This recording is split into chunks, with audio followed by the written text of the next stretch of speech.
I am Jewish. I don't think it matters that I'm Jewish and you're not. I think we can all have an opinion on this. But I think that the constant comparisons to Hitler and the constant invoking of the Nazis is just stupid. And well, here we are back on Piers Morgan Uncensored today, and he's got the usual panel. This time it's Dave Smith, who, as you can see, is talking. And they're discussing various issues in the wake of Donald Trump's inauguration earlier this week. Specifically, as you just heard, this failed Democrat tactic of referring to Trump and all his supporters as Hitler and Nazis. That clearly has not worked.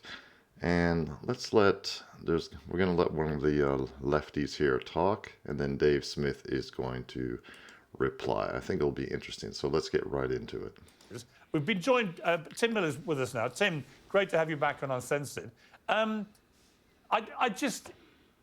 watched this happen. I watched the immediate reaction. I thought, here we go. We're back into the Nazis. Is there no way of American political discourse, led by the Democrats, I have to say, is there no way of just moving past Nazis and Hitler? Can we not just all agree that it's a ridiculous and fatuous thing to keep playing out as a narrative and doesn't work, hence Trump's big win, despite everyone on the left calling him a Nazi? Thoughts? Yeah, I think, we'll start with one area of agreement, actually, that I have with you and Clay, which is different for me lately, which is I agree that it is, I don't think, a good strategy. The fact that you guys are talking about it shows that it's not a great strategy. If they were doing some very effective messaging, I kind of think that Clay would probably be ignoring it. So I agree. I think Elon's kind of a weird guy that was doing kind of an awkward gesture. I think we can all admit it was kind of awkward, but he does a lot of kind of awkward things. If I was the Democrats, here's what I'd be focused on when it comes to Elon Musk. This man is the largest government contractor, the largest recipient of government money. He is the largest donor to Donald Trump's campaign. He is the owner of a communications platform, and he will have an office inside the White House. I mean, there was mass outrage on the right about the fact that some people in the Biden administration were emailing Facebook and Twitter people recommending the content be taken down. I don't think that was very smart. I think that was bad policy by the Biden administration. But it was kind of mid-level bureaucratic stuff. I don't think it was really limiting people's free speech all that much. Gonna have to disagree on that. I think that was actually a very important thing. It wasn't just a few bureaucrats asking for Facebook to remove some illegal content. No, it was nothing like that. But we'll get into that. Al, I don't understand how you could be upset about that, but then be okay about the owner of a communications platform having an office in the White House, having a security clearance, and being able to put the thumb on the scale of his algorithm to promote what is happening out of this administration. I mean, we can all agree, if you just go on the Twitter or the X For You page, it's like Elon Musk Propaganda Central. So now we have an officer of the American government controlling a communications platform. I would think that people who are concerned about speech and free and open dialogue in this country would be astonished by that. In addition to the potential corruption, if you're an Elon competitor, what must you be thinking right now if you're a competitor of SpaceX or competitor of Tesla, which receive billions of dollars for the government, and the owner of that company is now going to have control over a government efficiency program where he gets to choose where money goes? The corruption here is astonishing. It'd be like if George Soros had an office off of the West Wing when Joe Biden was president. It's insane. So if I was the Democrats, I'd be focused on that level of corruption and not his awkward hand gesture. Well, it's very interesting what you've just said. And I'll bring Dave Smith in because I've got to say, it's good to hear someone on the left admit that this Nazi stuff is bullshit.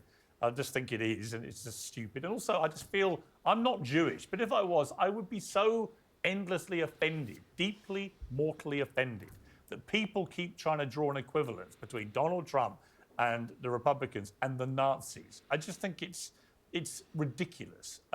Anyway, first, your thoughts on that. But secondly, interesting point I thought there from Tim, which is, you can. I didn't actually agree with your first part, Tim, about Facebook and stuff. I think they did have a pretty insidious impact on things like suppressing the Hunter Biden laptop story, the New York Post getting locked out of social media for the last 2 weeks of that last election, and so on. I think that was very wrong. However, I do think you make a very interesting comparative point.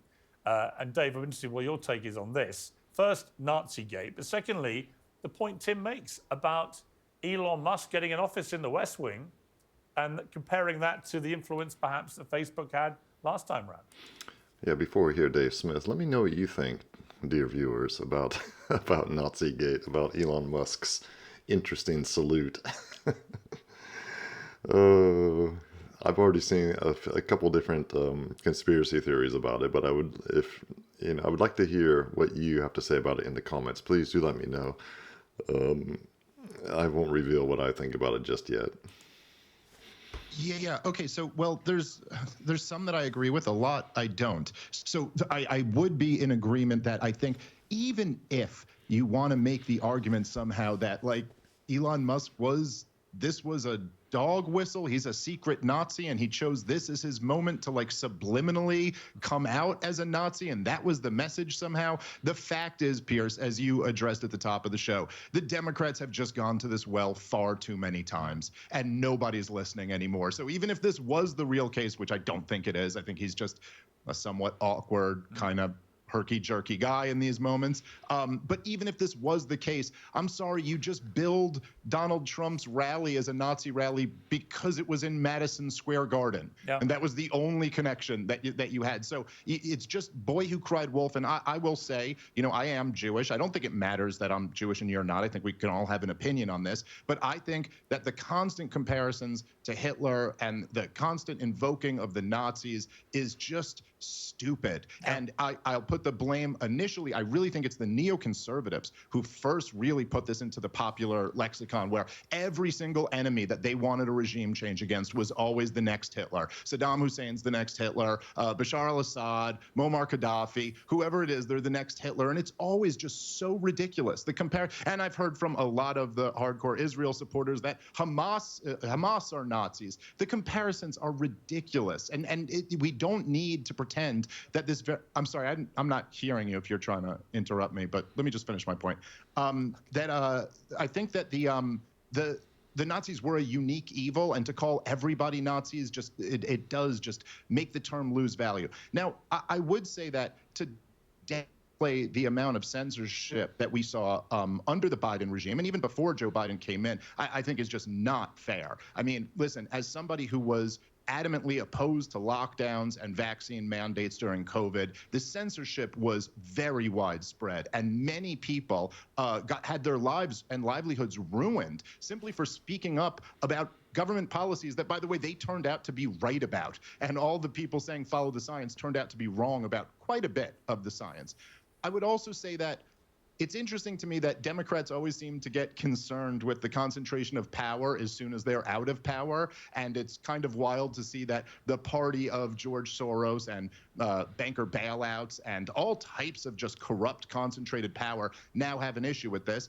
I think there's always a concern. This is the way the American political system is set up. And yes, there is a concern with powerful private interests wielding government influence. But I also would not equate the government getting in the business of censoring the American people with someone like Elon Musk, who at least his promise with Twitter has been that it's going to be a free speech platform. And I think he's moved more in that direction. And so they're not the same thing at all. Like, I don't have the same problem with a tech executive being in the White House who's going to protect free speech than I do with the government instructing tech executives to censor speech. Okay. Well, nice little monologue there from Dave Smith, who I have been very impressed with recently. In fact, I've only really started paying attention to him or following him recently myself in the last few months, and clearly a very intelligent guy. He thinks about issues. Obviously, he is a self-described libertarian, I believe, but he seems to have a pretty solid head on his shoulders. Now, libertarianism from the little I've seen about it and the little I've investigated it online, it seems like libertarians fight a lot amongst themselves about what libertarianism is, and if you allow any sort of form of government, then you're a statist, and I don't know, they go down these huge rabbit holes with each other. Whereas Dave Smith seems like quite pragmatic to me. In any case, this is not a discussion about libertarianism. Yeah. Very interesting. I think he just made some excellent points. Yes, the American system, certainly as it is today, is very, very, is very much driven by big money. Always has been. Yes, the money is so big these days. It's crazy. Someone like Elon Musk, the richest man in the world, has immense influence and an immense amount of money, and therefore an immense amount of power. There have been very powerful people in the past, but things are different now. And with his platform, he can cause things to happen with a simple tweet. It's amazing. Just look what he's done in the UK by mentioning Tommy Robinson in a tweet. So, in any case, I liked what Dave Smith had to say, especially about Elon Musk salute. Again, please let me know in the comments what you think about that. I would like to have. I'd be interested to see what you have to say. As far as I'm concerned, it didn't really look like a Nazi salute. It looked more like what's that called? What do the kids call that? The dab, I guess, where you sort of put one arm up and then the other arm's kind of parallel to it. I can't describe it. It kind of looked like he was doing that kind of the right arm, but it really didn't look like a Nazi salute to me. It looked very awkward. And I was shocked, actually, to see that the ADL, of all organizations, the ADL, which I cannot stand, they actually took a very muted approach to Elon Musk's salute. I was very surprised about that. And of course, that in itself, the fact that the ADL did not outright condemn it, is already given rise to conspiracy theories on the internet. So there's always going to be conspiracy theories. Sometimes they're right. But anyway, let me know what you think. I find it all very interesting. Certainly, Donald Trump's second term in office is off to a bang. It's a banger right now. Every day brings fresh surprises. And so, if you like this kind of content, please like and subscribe. And I will see you in the next video.